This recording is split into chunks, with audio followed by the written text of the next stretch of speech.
Hello. I'm down in Joplin and got to thinking about things while I was down here visiting a friend, and that's why I'm in a hotel. I had a conversation the other day with some people in a paranormal group I'm in, and they got me thinking about some old investigations I was a part of years ago, and I thought I'd tell you a little bit about them and some of the reasons I got out of investigations for a while.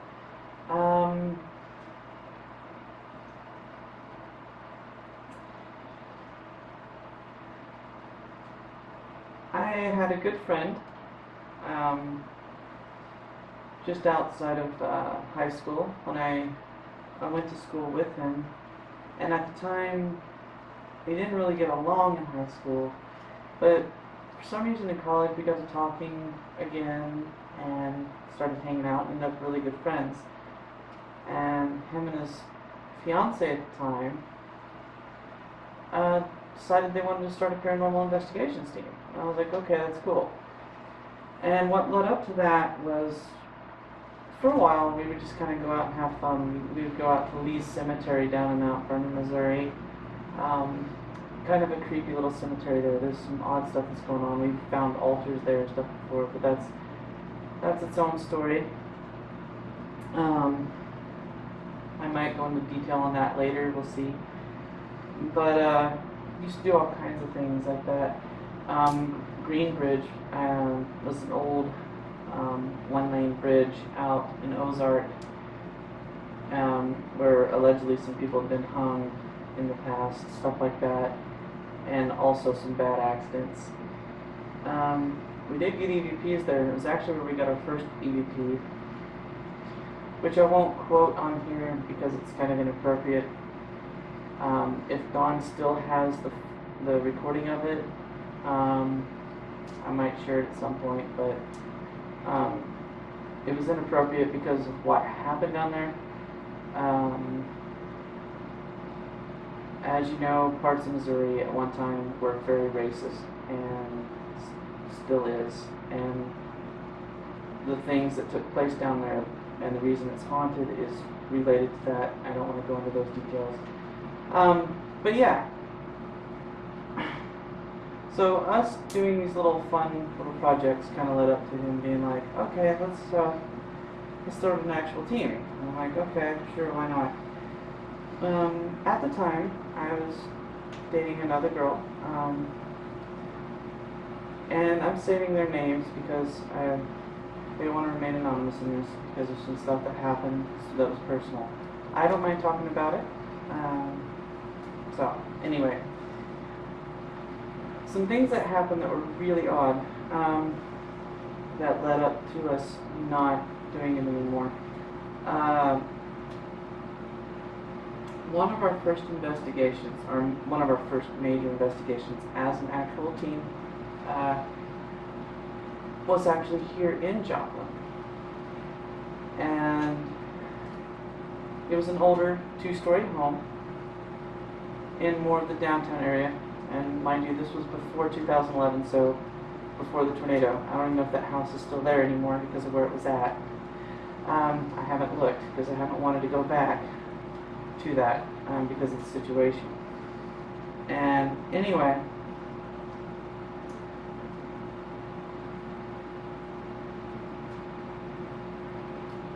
we decided that the way we wanted to handle the investigation, this family, well, this couple, was having problems with things being thrown, knocked off walls, stuff like that.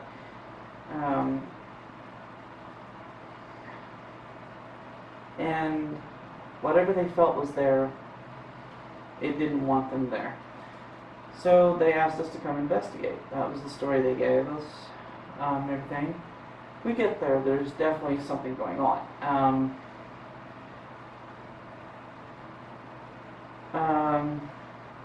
The first thing that was really odd, because my friend's fiance had never done this, and she channeled for the first time. And the things that she said were very aggressive, very hateful, like wanting people dead, basically saying if they didn't move, worse things would happen. And it was odd because I'd never seen that come from her.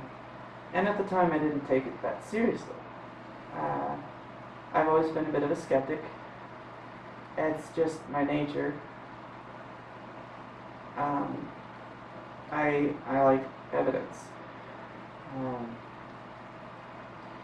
And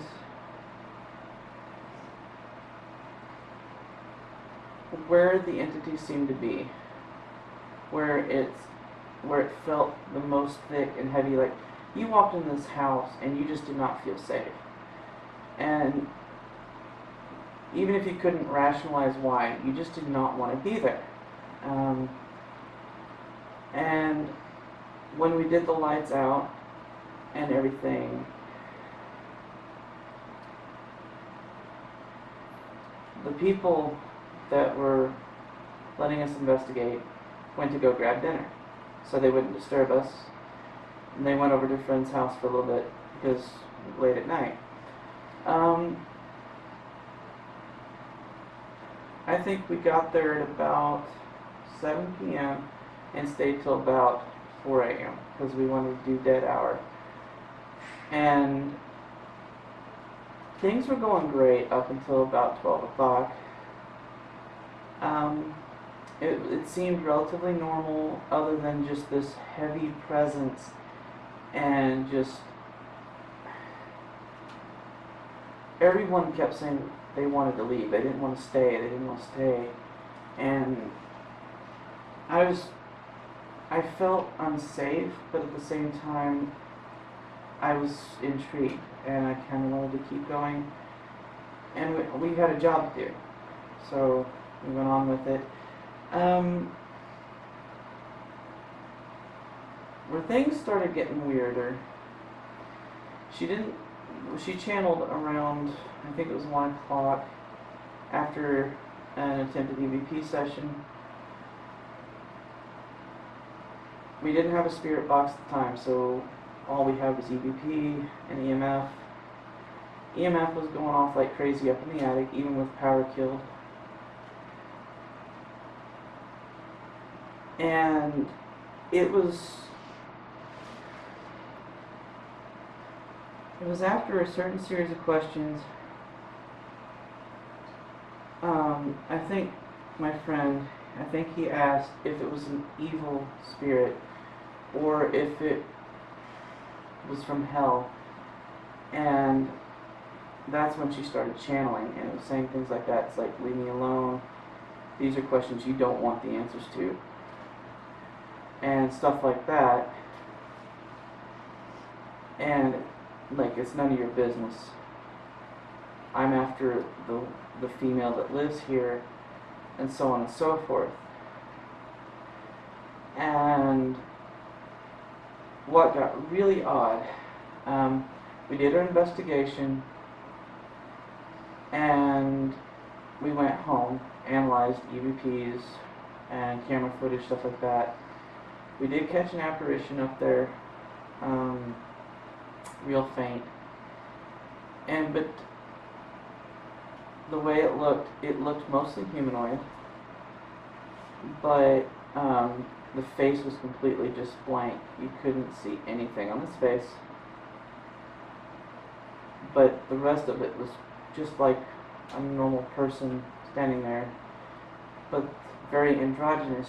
You couldn't tell the gender or anything like that, but it was definitely like a humanoid shape. Okay, so we start listening to EVPs, and some of them were just really odd sounds that we didn't hear while we were up there. Sounds of like occasional moaning, screaming. One sounded like honestly like a woman being murdered. It was so high pitched and shrill. It was horrible. So we shared this information with the couple, told them our opinion. It's like, it's your choice if you want to stay or not. But yeah, we can see why you don't feel safe. There's definitely something going on here. It's not good. I said if you want, I recommended them to a couple priests that I knew before I was ordained, stuff like that. And just our typical spiel. And it's like, this is our finding. You're welcome to get other opinions, so on and so forth. A week has gone by, and my girlfriend at the time and I were supposed to go up to Minnesota for her brother's graduation. And Don and all them had known about this. And then my friend and all that too. So my girlfriend and I are packing, and it's the night before we're supposed to leave. My friend comes over and he's like, hey, we need to go. And mind you, this whole week, all of us have been on edge and arguing with each other for no reason. We couldn't find a good reason for it. We were just at each other's throat. And, well, long story short, he called me before he came over and was like, hey, we need to go back down there. They're having problems. They've been fighting. They're arguing. They're about to get divorced, but they want us to come check the house again because more stuff's being thrown. Asked if there was anything we could do, maybe bless the house with sage, stuff like that, cleanse it the best we can while they can try to get a priest in the following week or whatever. And I'm like, we can't. We have to leave in the morning. We just can't. I have a 10 plus hour drive ahead of me. I'm the only one that can drive because I'm the only one licensed, so on and so forth. And he got all mad, came over, he's like, we need to take this seriously and stuff. I'm like, I am, but you've known about this for months. But anyway, and that was just kind of one of the things. And then like, he came over all threatening me, and this was really out of character for him. But he calmed down, and then things settled down, and they went back, checked the house out, and just basically same thing that we'd already known. And I guess they did some cleansing of the house, stuff like that. I don't know what all they did because I wasn't with them. But anyway, that was one of our investigations that got really odd fast. Now, we had another one that led up to our other really bizarre investigation. And this one, we got to do the Hammond's Hotel here in Springfield, which is where I'm from. And the place is haunted, but it mostly seems to be like a residual type of haunt, like shadows of memories or of a time, stuff like that. It doesn't really seem to be responsive to people specifically. Like it seems to be almost like you're watching a recording whenever you go in there. You get the same answers to things over and over and over. It's interesting. Didn't feel unsafe. It felt like it was just there to be there. I don't know. But anyway, because we did the hotel, and we shared all of our evidence with them, they gave us a really good review. And, well, soon we get a call, or emails rather, from a place in Defiance, Missouri, which is home of, I think it's the Daniel Boone's farm, I think it was. I can't use my phone at the moment. I think it was Daniel Boone. Can you look that up for me real quick? Sorry, I don't have a friend here with me because I need help with the camera and stuff like that. He's the one I'm visiting, by the way. I think it was the Daniel Boone's, if I remember correctly. Daniel Boone's homestead. Daniel Boone's Home National Historic Site is in Defiance, Missouri. Yeah, okay. Now, we got an email about this. And that's where we thought we were going to investigate. But it turns out I think we were actually investigating a place similar to the Hayes Farm, if you look that up. The Hayes family farmstead. And because Daniel Boone's family owned a lot of property there. It wasn't just his homestead that's at the park and all that. He owns a lot more property. Now, the thing that gets really interesting was we went into Defiance, and the people that were friendly have nothing against the town. It was a beautiful little town. If you like architecture, they have a beautiful church there, stuff like that, and a neat little bar that's got a big outdoor dancing area, stuff like that. At least they did at the time. This is back like 2009-ish. Beautiful place. And well, we get to the farm, and because see, these people were very upfront, they were very talkative, they asked a lot of questions about us, what we would do, what we needed to do, and Don negotiated the cost with them and everything like that. You know, he handled all that business side of it. And here's where things got weird. We get there, the gatekeeper lets us in, everything, and he gives us a little bit about the property, a little bit of brief history, you know, and it was stuff that we kind of looked up. Okay, cool. Start setting up. And at the time, we were still a little limited on equipment, still didn't have a nice spirit box or anything like that. Just had like one EVP, I can't think today, one EVP meter, and, or EVP recorder. Oh my goodness. It's tired. It's 3:26 in the morning, according to the clock there. Been out fishing all day. But yeah, so we only had the one EVP recorder, but we had a bunch of older cameras.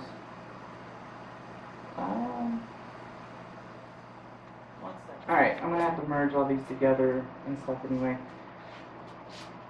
Downside to DSLRs is they only like to record about 20 minutes at a time. But anyway,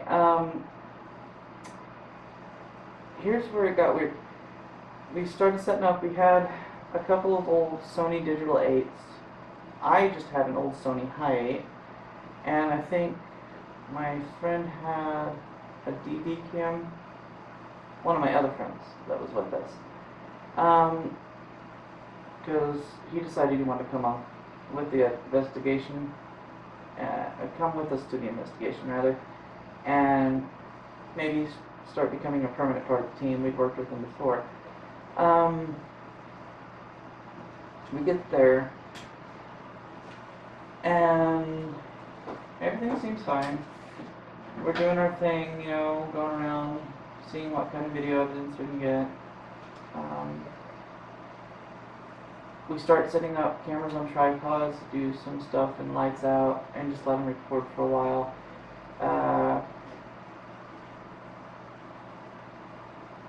I think we got there because it was just at sunset and it was kind of late summer, so I think it was probably around 7:30, 8 o'clock when we actually got there. Maybe a little later. Because I know it was after Anthrocon. So it was after July, I know that. Or at least the end of July. Early August, somewhere in there. So I think it was before the Fall Festival. So it had to be sometime between July and September when we did this. I can't remember the exact date. It's been so long ago. But I remember it being kind of cool that night. I was like, man, it's chilly. I'm glad I brought my jacket. I didn't think I would need it. But,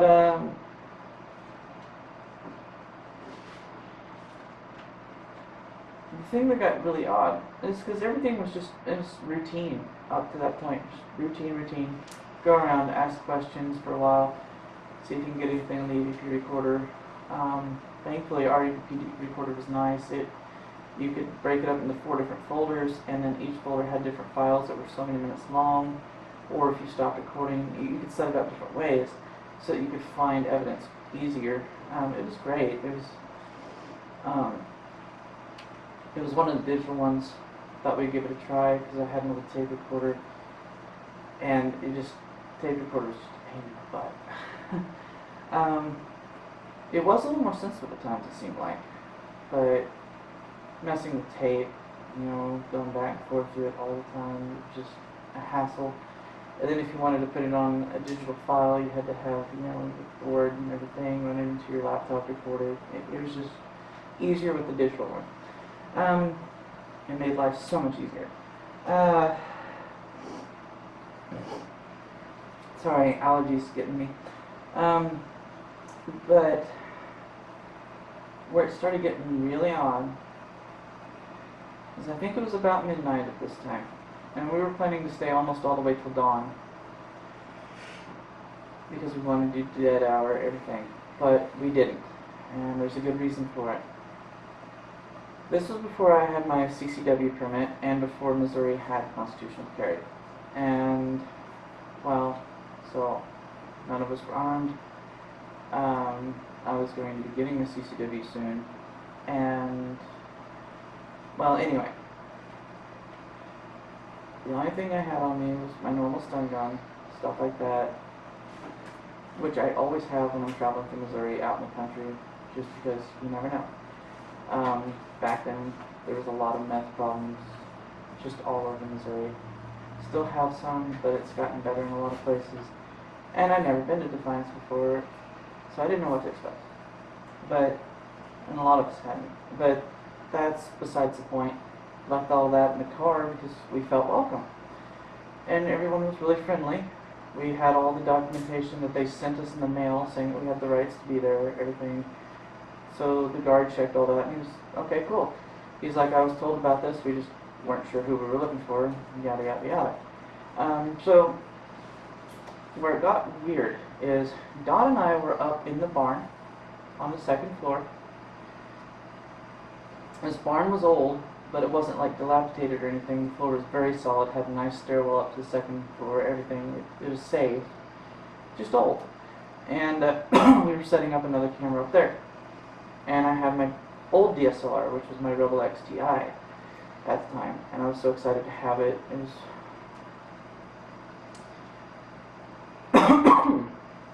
sorry.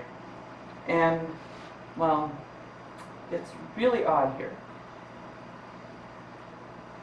There was a small window of the barn that overlooked the house that the keeper stayed in, or lived in, we assumed. And I believe he's mentioned he had a wife, or at least hinted at it. And there was definitely a woman in there with them. They would both keep coming up to their window and just staring out. I was like, okay, so they're just keeping an eye on us, making sure we're not vandalizing stuff, or maybe they're just interested in what we're doing. That's fine. He asked that we didn't investigate that home because it was his private residence, and we're like, that's fine, we can respect that. So we stayed away from that area and investigated the rest of the property. Now,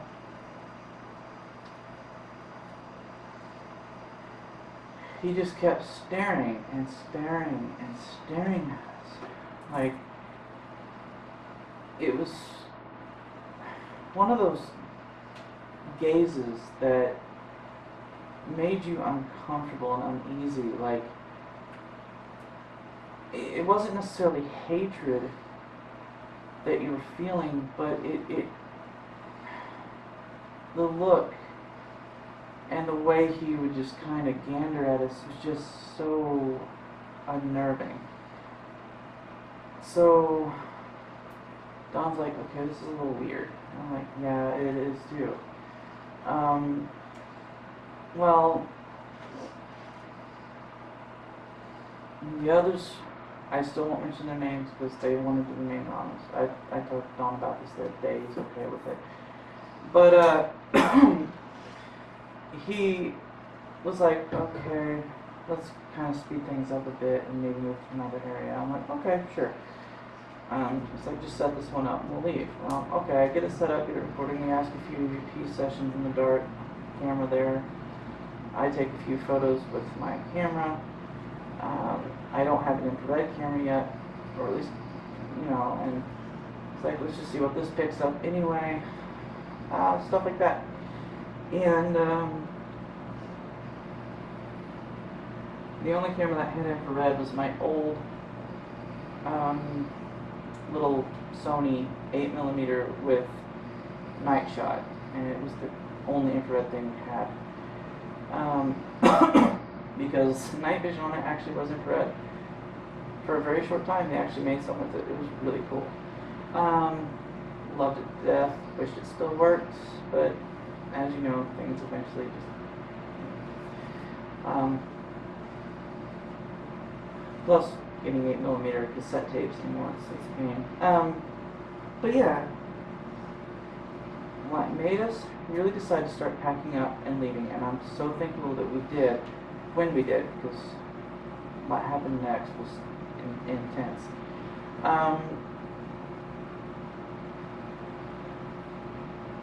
The guy, like the caretaker, whatever, and his wife, or whatever, the couple, whatever you want to call them, started looking like they had an argument. They may not have, but that's what it looked like to us. Anytime we would just glance out the window, it looked like they were kind of having a spat. Okay, fine, whatever. It's like, we don't want to deal with that. We don't want to be here for that. We'll just go ahead and pack up early. We've already recorded quite a bit of footage. We'll just analyze what we have. It's getting late, and it's still a 3-hour drive home. Anyway, so whatever. That'll still get us home before late morning. Whatever, because I think it was probably 1 in the morning at this point. Guessing. And we start packing stuff up, and I was like, let's just pack this up quickly, and then let's go find the others that are out in the field, because we split up into teams. Like, me and Don were together up in there, and then the other 3 took off to, do their thing out in the fields and stuff like that. So we meet them out to the edge of the cornfield that was there. Take a few photos, more EVPs and stuff. Let's get going. It's like, well, I thought we were staying in the morning. It's like, something came up. We'll explain on the way home. Just leave it at that. And no sooner we start loading up the car to get ready to leave, we hear a shotgun rack, like an old pump action shotgun. And I know that sound very well because I own 2 of them. I even own a break action. I'm into clay shooting. I love going target shooting and shooting clays. It's a fun hobby of mine. But yeah, so I'm very familiar with that sound. I grew up with that sound. I inherited that first pump action from my uncle. And when I was even just a little, I was in elementary school when I was there, and he was shooting it with my dad. I know that sound. It's very distinct. It's hard to mistake it for any other sound. So, and Don's gone shooting with me before, so he knew what it sounded like. And he's like, okay, let's go. We literally just threw everything in our laps, got in the car, didn't even buckle up, and we just took off down the road. And we stopped at the first town we saw that wasn't Defiance and organized everything. And then went home. Needless to say, we were supposed to go back for a follow-up to talk about the footage and stuff like that in daylight, go over where we found stuff with the owners, not just the caretaker. But there's the weird part. They still paid us, but they would never answer emails. We tried to email them about what we found, set up a time to talk with them. They would never reply. They just sent the payment. And never said a word again. Which is really weird because before we showed up, even up to like a few days before, they were very communicative. Like they would send emails, they'd call or whatever, talk to Dawn regularly. asking questions and everything. Very friendly. And then suddenly just nothing. Needless to say, we've never been back. Personally, I don't know if I ever will, just because of what happened. And then, kind of the last straw for me was after that we were kind of apprehensive about taking some contracts for a while, or assignments, whatever you want to call them, and it was kind of just slow for a while, and we're like, we need to kind of recoup, discuss this again. I went through a breakup during this time with my girlfriend. Won't say the reasons, it's kind of personal. Let's just say things weren't as they seemed on her end. And instead of just being honest with me about it, I wanted to keep it hidden, and then I found out about it. But if she'd just been honest about things, I would have been okay with it. I would have just been like, I understand. And same with me, being born intersex and trying to stay masculine for so long just really wasn't working for me. Anyway, so I think it was a little tension there from that, and then added from the stress of this. No hard feelings though. But anyway, I went through a breakup there, and I was kind of sad. I'd already gone through another breakup before that with someone before, but it was kind of a mutual thing as well. And at the time, they were still friends. They even went on some investigations with us too. Now, at this point, we just kind of started doing our fun little things for a while as a team, but stuff that we chose, like we would go check out Panther Valley's cemetery, because at the time, in that period, Google Maps had a full apparition on their camera. So we wanted to go check that out. That's actually what got us intrigued. We heard about it, and we looked it up on Google Maps, and sure enough, it was there. Plain to see. For the longest time, it's not anymore. I don't know if you can find it on like the Wayback Machine or Old Archive. You might be able to. So mind you, this was around 2010 at this point, to give you a rough idea. And mind you, it was broad daylight on the Google cameras, because that's when they do their photos. So it was really intriguing. So we wanted to find out if it was actually an apparition or if it was some weird artifacting with the camera. We were just curious. And went down there, and it was interesting. I wouldn't say it was creepy, but it was interesting. And it was fun.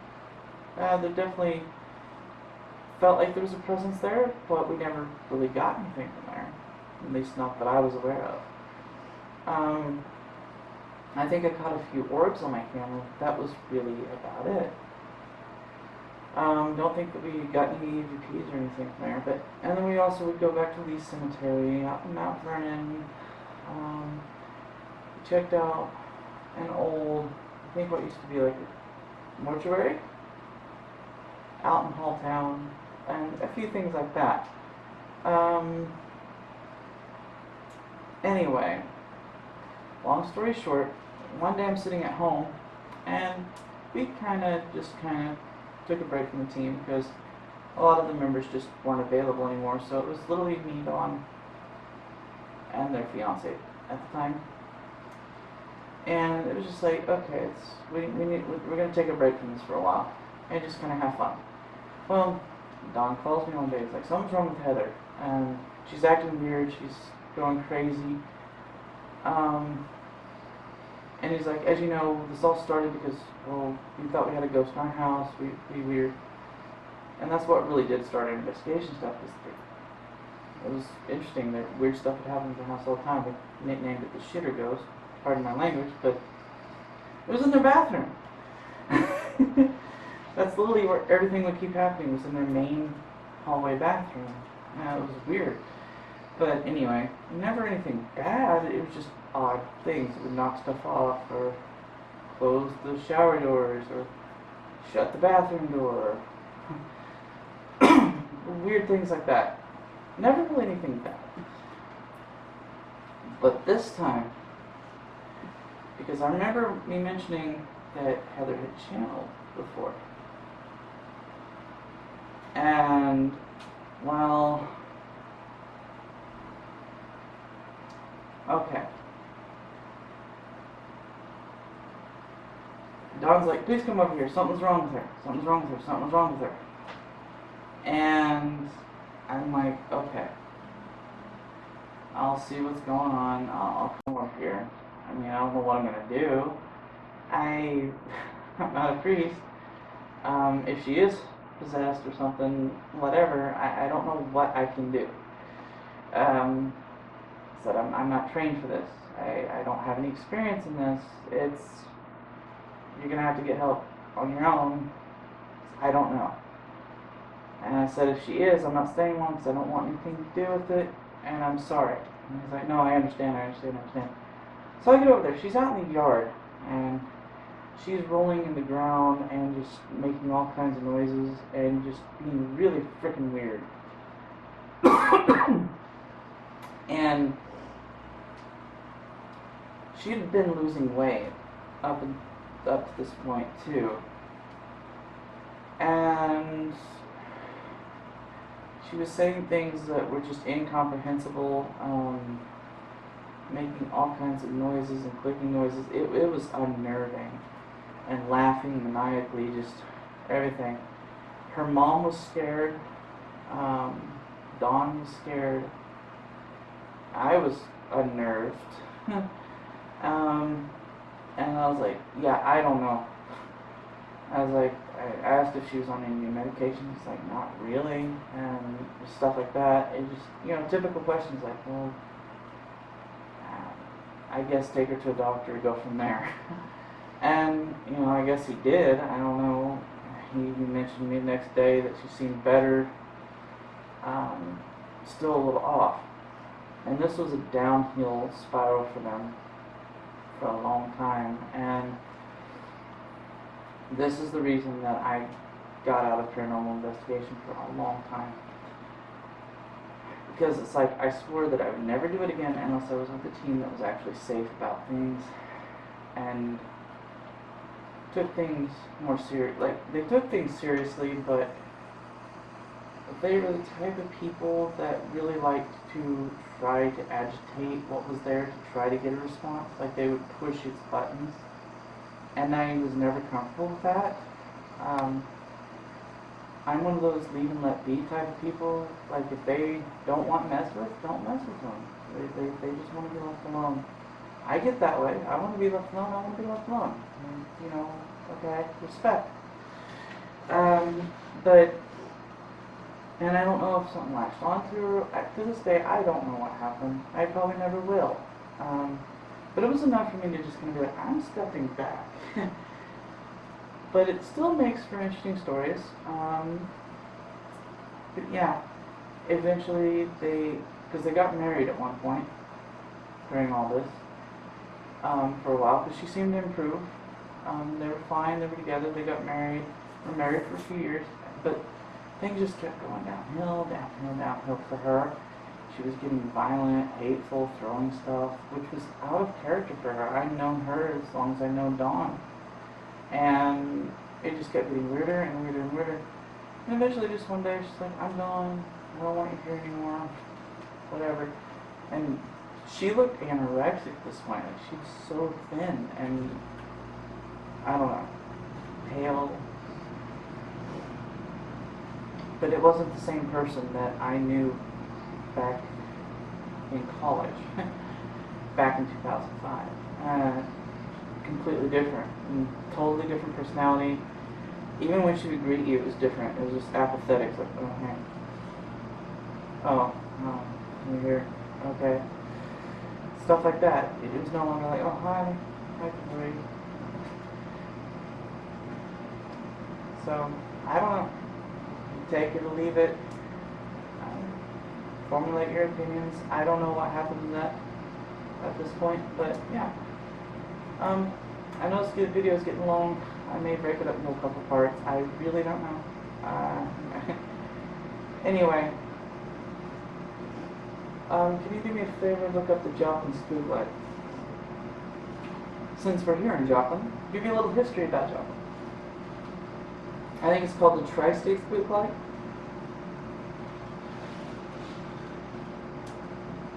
Some of you may have heard about this because it's near Joplin. As you know, Joplin's a border town to Oklahoma, and it borders the Oklahoma line. You got the downstream casino right there at exit 1 off right for the border. Down by Seneca, you got Indigo Sky, stuff like that. Lots of things here. It's a big trucker's hub. Neat little town. Thank you. But yeah, the Spook Light. It's known as the Hornet Spook Light. Okay, that's the actual name. Right. I was known of it as the Tri-State Spook Light. Also known as the Hollis Light and the Joplin Spook Light. And it's a ghostly light reported to appear in a small area known locally as the Devil's Promenade, on the border between southwestern Missouri and northeastern Oklahoma, west of the small town of Hornet, Missouri. So it's actually in Hornet, or west of it. Okay. I've only been out there twice. Once with Dawn, and once with an ex of mine. Only once of those 2 times, I think we've seen it. But then the storm started moving in, and lighting conditions changed, and it was kind of weird, and went away. Yeah, I don't know what that sound is. It sounds like a truck.